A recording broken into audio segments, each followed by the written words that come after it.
Namaste, Jai Bharat.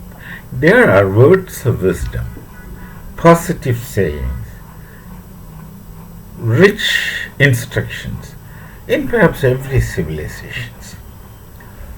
This must be a kind of universal phenomenon that in every civilization there are such words of wisdom. In Bharat, there are many such words of wisdom. We call them as sometimes subhashitas, instructions, etc. One such subhashita is Matru Devo Bhava, means treat mother as goddess.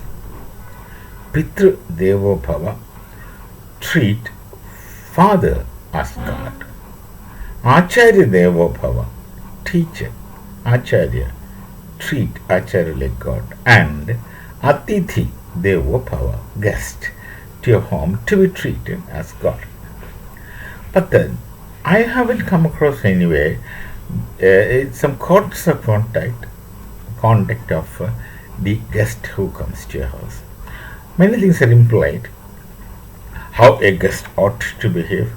Not many times I come across the codes and conducts of a guest who visits other houses.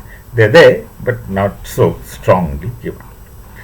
This is with assumption that a guest would behave like an Arya. Arya is a person with qualities. You have to be an Arya and you have to behave like an Arya. And most of the instructions take it as granted that the person is Arya. Arya means the qualities of Arya must be an Arya Guna Sampan. Now, I happen to say this about just because I come to something that's in Australia. There are most likely Australian born, brought up two Muslims from two different nations working as health professionals in hospitals, nurses, as I understand. They were in a kind of chat with a Israeli YouTuber, online chat, and they were telling the Jews should be eliminated, killed. Then the YouTuber asked, "You are in Australia, there must be a lot of Jews around you.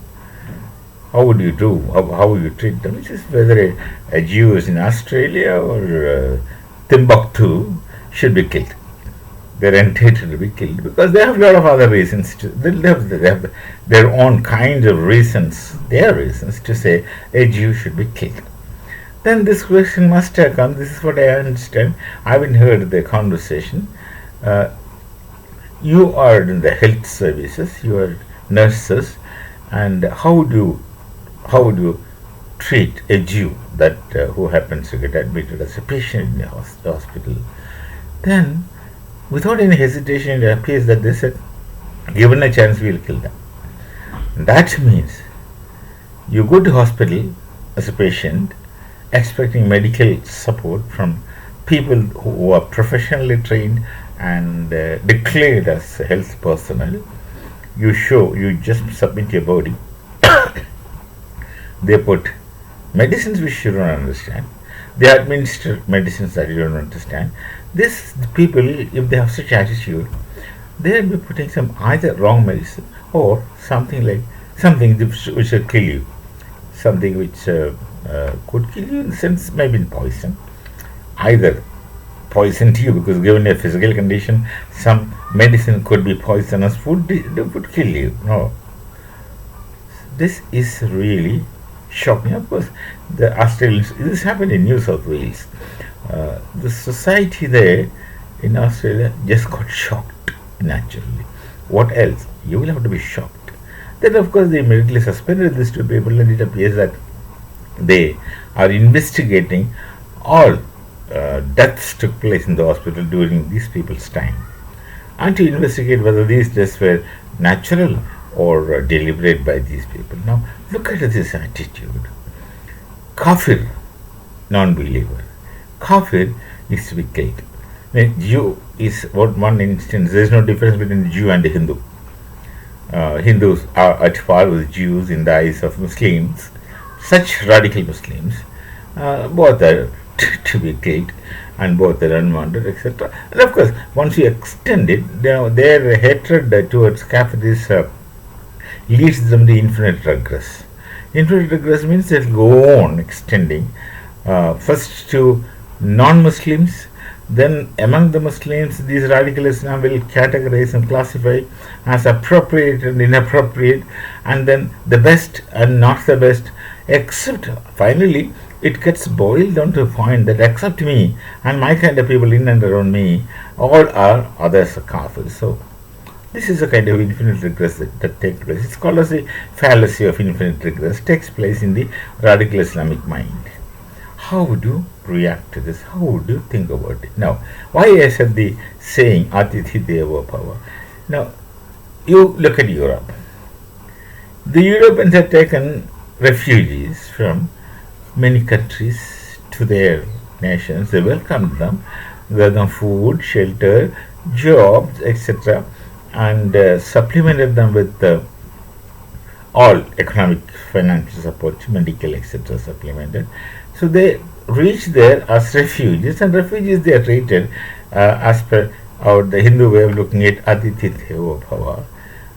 Because are to be treated as gods, they gave them everything. Now, after some time, once they got naturalized there, acclimatized to the new society, they want those people to behave in the way they want. In the sense, suppose one goes to London, England. Now these people coming from all kinds of strange places to English land, after some time would want the Englishes to behave like they, according to their wish.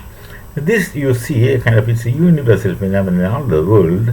You find people wanting others to behave in their way, and to the extent they would say, you just go out of this place, it's our place. Why? Because we are more in number. And they have this character of getting multiplied. Look at Bharat, during independence, or a portion of Bharat was taken away from us in the name of partition for the Muslims.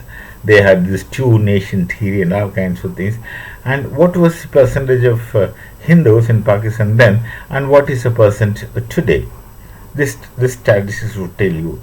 And then what was the percentage of Muslims in India, in Bharat, when the Muslims went separate from Bharat, many of them stayed back here, and what was their percentage then, and what is their percentage today? So they have this habit of multiplying. Of course, here we don't, we were not persecuting. Obviously, anyone can come and see for themselves what our stories anyone would tell you. They have flourished. They flourished and they got into all kinds of positions. We have no problem. We don't have that kind of dislike, hatred to the other.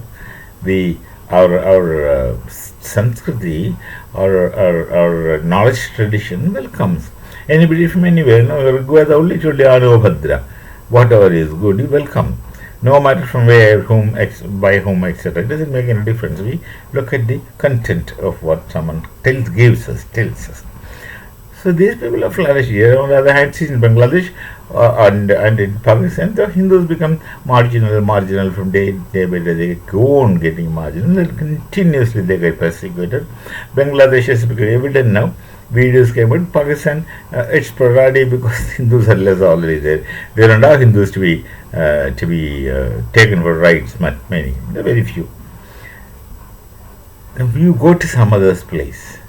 You go to some other's house. After sleeping comfortable for a couple of days, you want the host to behave as per your whims and fancies, which are your whims and fancies and your norms are basically and essentially very crude and very primitive, which belongs to the 12th century, 13th century, like that.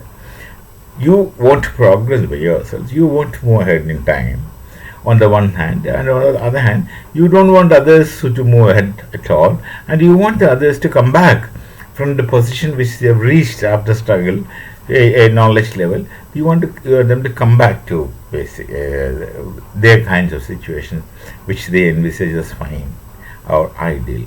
Now, you look at if you can understand Hindi, they call Hindi as Urdu because there's nothing like Urdu. It's another funny thing.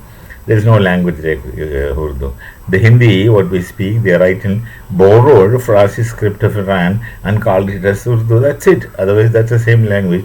Of course, in time, they have put a lot of Farsi words, the Iranian Persian words, into their common speaking language and start treating it as literature. That's a problem. They have made the synthetic anachronistic unity. synthetic anachronistic unity, and they create all these things. Everything, in fact, they do is that. They have nothing of their own. Anything that is of their own, of Pakistan, is actually belongs to Hindu, because they themselves were Hindus once upon a time. Though now, of course, they have got estranged to a point beyond redemption. So they neither real appropriate Muslims, because they haven't understood Islam as the Islamic world understands. So they're different from the Islamic world, and they cannot be Hindus again. They ceased to be Hindus long back. So they're neither here nor their kind of people. So they have all kinds of very interesting expressions, understanding, which would definitely be very entertaining to anyone who looks at and listens to them. So this with this attitude, how can you trust trust a medical profession? Medical profession, suppose you very noble people, very humane kind of people who would actually take care of the patients, and their well-being. They're conscious about it. They should be. And normally, people respect medical professions as life givers many times, and they are actually life givers at many places. But they are actually many times more than just being objective. They just be with you, giving you moral courage, support, etc. So, from that source, you have an enemy who would want to kill you because you are an unfaithful person, given his logic and understanding.